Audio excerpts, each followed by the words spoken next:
Hello students, Ayurveda के सभी छात्र छात्राओं और विद्वज्जनों को चरक जयंती की हार्दिक शुभकामनाएं। तो चरक जयंती के शुभ अवसर पर चरक संहिता लेक्चर सीरीज़ में मैं लेकर आई हूँ सूत्र स्थान का अध्याय 13 स्नेह अध्याय। तो चलिए शुरू करते हैं स्नेह अध्याय।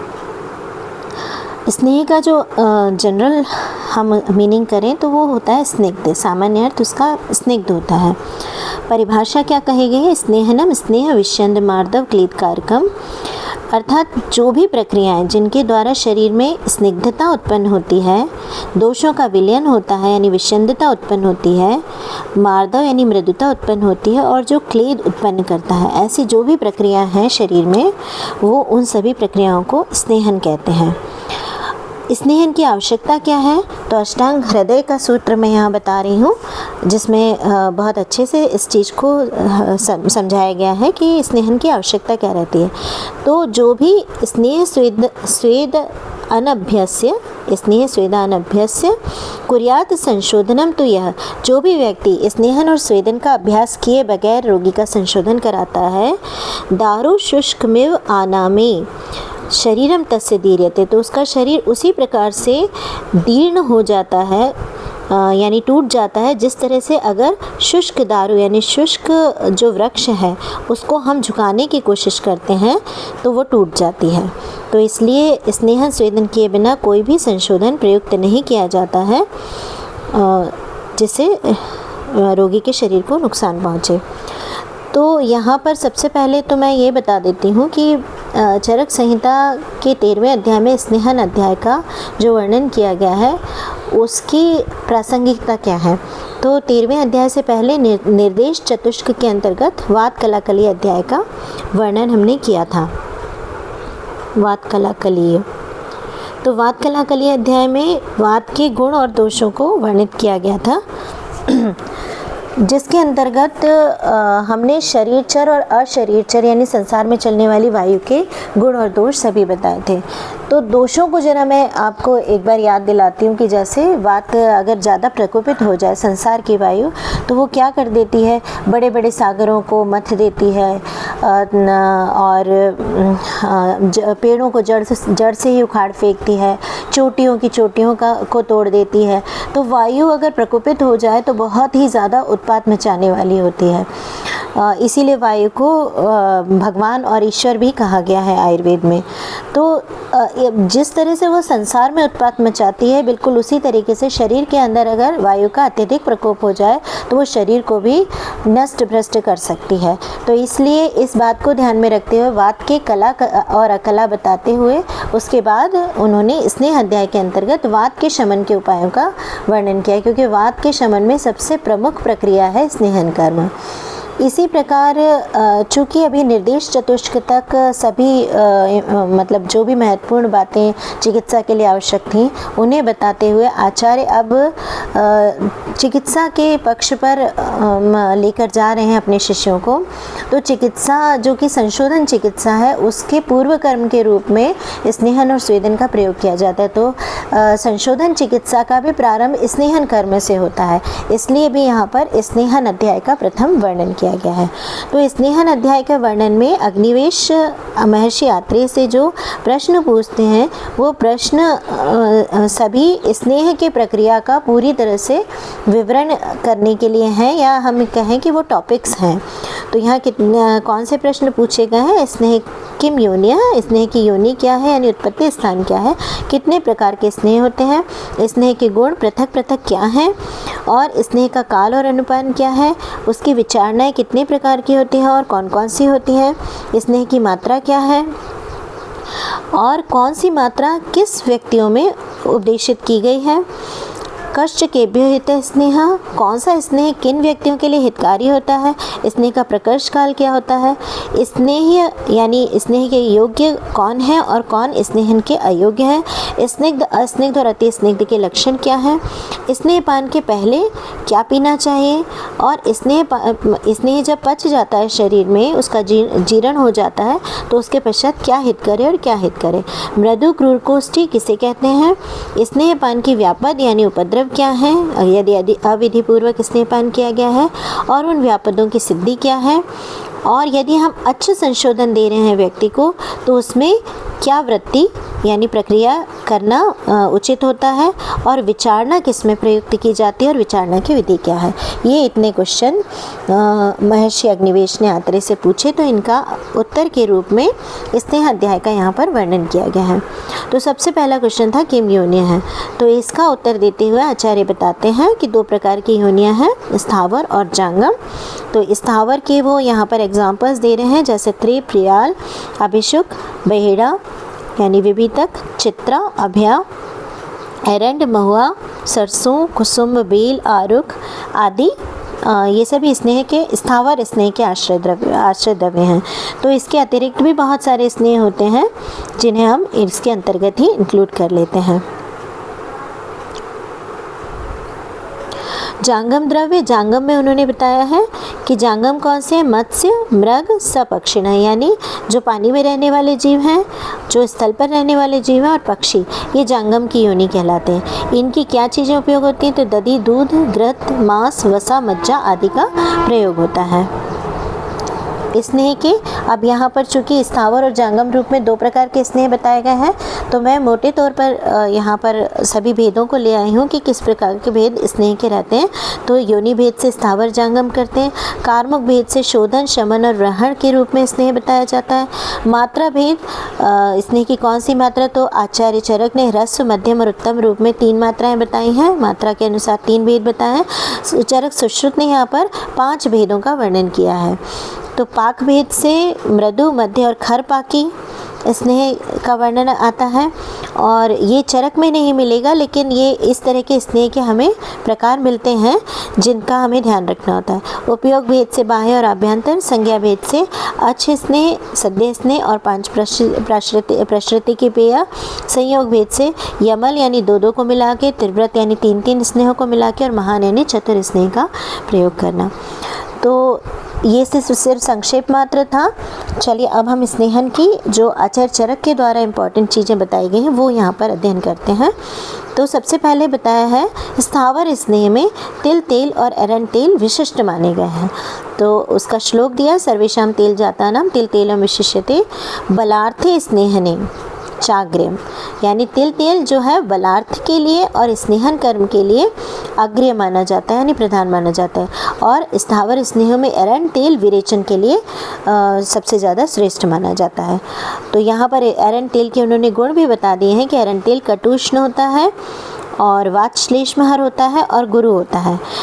तो वात श्लेष्महर यानी 2 दोषों का तो हर कर रहा है, लेकिन अगर यदि उसे कषाय, स्वादु यानी मधुर और तिक्त रस के साथ सिद्ध कर दिया जाए तो वो पित्त का भी हंत्रा बन जाता है, यानी पित्त का विनाश करता है।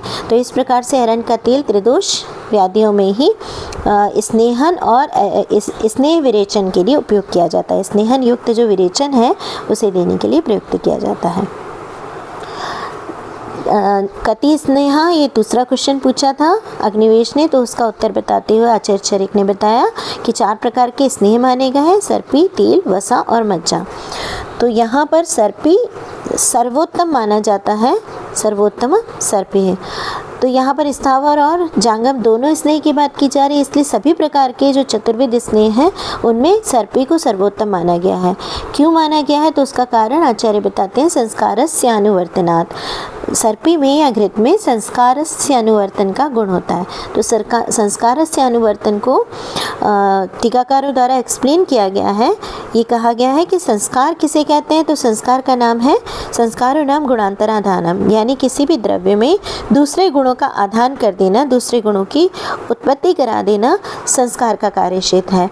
लेकिन संस्कारस्य अनुवर्तन क्या है, तो संस्कारस्य अनु यानी संस्कार के पश्चात वर्तनम इति संस्कारस्य अनुवर्तनम, यानी संस्कार के पश्चात भी अपने गुणों को बना के रखना।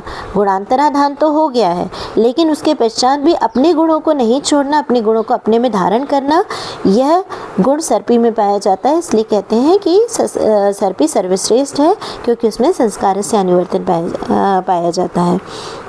ये गुण वसा और मज्जा में नहीं पाया जाता। इसके एग्जाम्पल के रूप में यहाँ पर श्लोक बताया गया है कि क्या करता है जो घृत है वो स्नेहाद वातम शमयंती, स्नेह के द्वारा, स्नेह गुण के यानी स्निग्ध गुण के द्वारा वात का शमन करता है, माधुर्य और शीत गुण के कारण पित्त का शमन करता है, और अपने तुल्य गुण दोष यानी कफ को भी संस्कार से उसको भी विजित कर देता है, तो संस्कार के द्वारा उसका भी विजय कर देता है।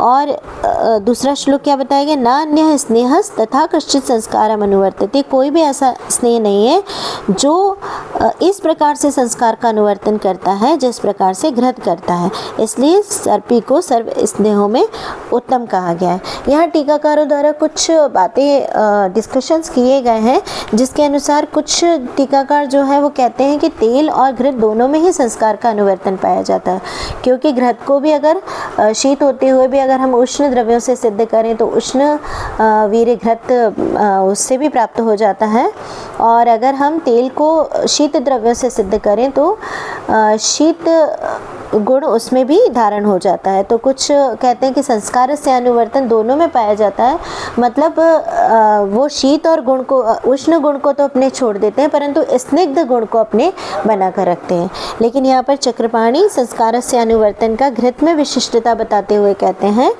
कि जैसे यदि तेल को यदि हम किसी शीत तेल उष्ण प्रकृति का रहता है, लेकिन अगर उन्हें चंदन आदि द्रव्यों से, शीतल द्रव्यों से सिद्ध किया जाए तो चंदनादि तेल शीत प्रकृति का बन जाता है, ठीक है। लेकिन चित्रक आदि घृत जैसे हम कहें तो चित्रक आदि द्रव्यों से अगर घृत को सिद्ध किया जाता है तो उस घृत में घृत की शीतता, स्निग्धता आदि भी बनी रहती है, स्निग्ध आदि गुण, लेकिन चित्रक के रुक्ष और उष्ण गुण भी वहाँ पर विद्यमान रहते हैं।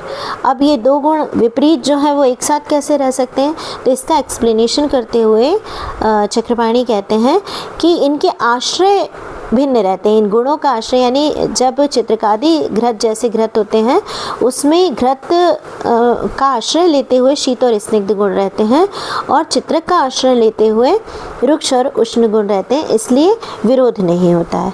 तो इस तरीके से टीकाकारों ने अपनी अपनी बातें यहाँ पर रखी हैं। तो अब हम यहाँ पर देखते हैं कि केच स्नेह गुणाः पृथक, स्नेह के पृथक पृथक गुण क्या होते हैं।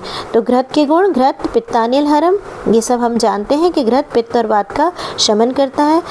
रस और शुक्र और ओज के लिए हितकारी होता है, यानी रस, शुक्र और ओज को पोषण देने का या बढ़ाने का कार्य करता है। निर्वापणम यानी दाह की शांति करता है। मृदु करने वाला होता है शरीर को, और स्वर और वर्ण का प्रसादन करने वाला होता है। इसी तरह तेल मारुतग्नम है, ये विशेषतः वातशामक है, और वातशामक होते हुए भी बहुत ज़्यादा श्लेष्म का वर्धन नहीं करता है, शरीर में बल का वर्धन करता है, त्वचा के लिए हितकर है, उष्ण वीर्य का है, स्थिर करने वाला है, अंगों में स्थिरता उत्पन्न करने वाला है, और अगर योनि मार्ग से यानी उत्तर मार्ग से दिया जाए तो योनि का विशोधन करने वाला भी है। इसी तरह वसा के गुण यहाँ पर बताए हैं। जो वेद हुआ है, कहीं भग्न हुआ है, या चोट लगी, आहत हुआ है, या प्रोलिप्स ऑफ वेजाइना हुई है, डिसलोकेशन ऑफ वेजाइना हुआ है, या कर्ण और शिरों में वेदना है, इनके लिए हम वसा का उपयोग करते हैं, या पौरुष के उपजय के लिए यानी शुक्र की वृद्धि के लिए भी वसा का उपयोग करते हैं। और अगर कोई व्यायाम बहुत ज़्यादा करता है तो उसके लिए भी वसा के द्वारा स्नेहन करना श्रेष्ठ माना जाता है। इसी तरह मज्जा में कौन से गुण हैं? मज्जा बल, शुक्र, रस और श्लेष्म का और मेदा का और मज्जा का विवर्धन करने वाली है। बल, शुक्र, रस, श्लेष्म, मेदा और मज्जा का को बढ़ाने वाली है, और विशेषतः अस्थि का बल उत्पन्न करने के लिए मज्जा का विशेष उपयोग है। तो जहाँ पर हमें इन कार्यों की आवश्यकता हो वहाँ पर हम मज्जा के द्वारा स्नेहन कर्म कराते हैं। अब स्नेहपान का काल और अनुपान क्या है? तो स्नेहपान का काल देखिए, आचार्य चरक ने बताया, सर्पी शरदि पातव्यम वसा मज्जा च माधवे। सर्पी को शरद ऋतु में सेवन करना है और वसा मज्जा का माधव मास यानी वैशाख मास में सेवन करना है। तेल को प्रावृत ऋतु में सेवन करना है, और इसमें भी न अति उष्ण शीते, बहुत ज़्यादा उष्ण या शीतकाल में स्नेह का सेवन नहीं कराया जाता है। और दिन और रात्रि के अनुसार अगर देखें तो वात पित्तादि को बहुत ज़्यादा वात और पित्त जहाँ पर बढ़ा हुआ है ऐसे पेशेंट्स में, और उष्ण काल में यानी गर्मी बहुत ज़्यादा है तो ऐसे काल में रात्रि में सेवन कराया जाता है स्नेह का। और अगर श्लेष्मा बहुत ज़्यादा बढ़ा हुआ है किसी पेशेंट में, और या फिर कफ की बहुत ज़्यादा अधिकता है और शीतकाल है, तो ऐसी स्थिति में दिन में स्नेहपान कराया जाता है। लेकिन उसमें भी ध्यान रखा जाता है कि अमल भास्कर हो, यानी कि आकाश बादल युक्त न हो, सूर्य बादलों से ढका हुआ न हो। तो यहाँ पर संक्षेप मैंने कर दिया है और टीकाकारों ने इस चीज़ को एक्सप्लेन किया है कि किन कारणों से इस तरह का जो वर्णन किया गया है वो किया है। तो सर्पी का शरद ऋतु में जो सेवन है वो पित्त के स्वाभाविक प्रकोप इस ऋतु में होता है, इसलिए घृत का सेवन किया जाता है क्योंकि घृत पित्त शामक है। इसी प्रकार तेल जो प्रावृत ऋतु में वात का स्वाभाविक प्रकोप होता है, इसलिए वात शामक होने से तेल का प्रयोग किया जाता है। अब वसा और मज्जा का माधव मास में क्यों वर्णन किया गया है? क्योंकि माधव मास तो संशोधन के लिए ये मास का वर्णन ही नहीं है, मधु मास का वर्णन है। मैं आगे इसको एक्सप्लेन करूँगी। तो माधव मास में वैशाख में अगर बता रहे हैं तो इसका कारण आचार्य चक्रपाणी बताते हैं कि माधव मास में जो प्रयोग बताया है वो एक्चुअली बलाधान के लिए है, न कि संशोधन के लिए। कारण ये बताया है कि वैशाख आदान काल का मध्य होता है, तो इसमें शरीर का बल स्वभाव से घटता है और वसा मज्जा के प्रयोग से बल स्थिर रहता है, इसलिए वसा मज्जा का सेवन इसमें बताया गया। तो देखिए यहाँ पर मैंने चार्ट बनाया है जिसके अनुसार मैं बहुत आसानी से इस चीज़ को समझाती हूँ। सूर्य की गति के अनुसार अगर ऋतुएं देखें तो 6 ऋतुएं बताई गई: शिशिर, वसंत, ग्रीष्म, वर्षा, शरद और हेमंत। शिशिर, वसंत, ग्रीष्म आदान का काल है और वर्षा, शरद, हेमंत विसर्ग काल माना गया है। तो इनके जो नाम हैं, शिशिर का तप तपस्य, वसंत का मधुमाधव यानी चैत्र और वैशाख, ग्रीष्म का शुचि शुक्र, वर्षा का नभनभस्य, शरद का ईशोर्ज और हेमंत का सहसहस्य। अब यही संशोधन के हिसाब से जो ऋतुएं बताई गई हैं, आचार्य चरक ने इनको अपने हिसाब से वर्णित भी किया है। देखिए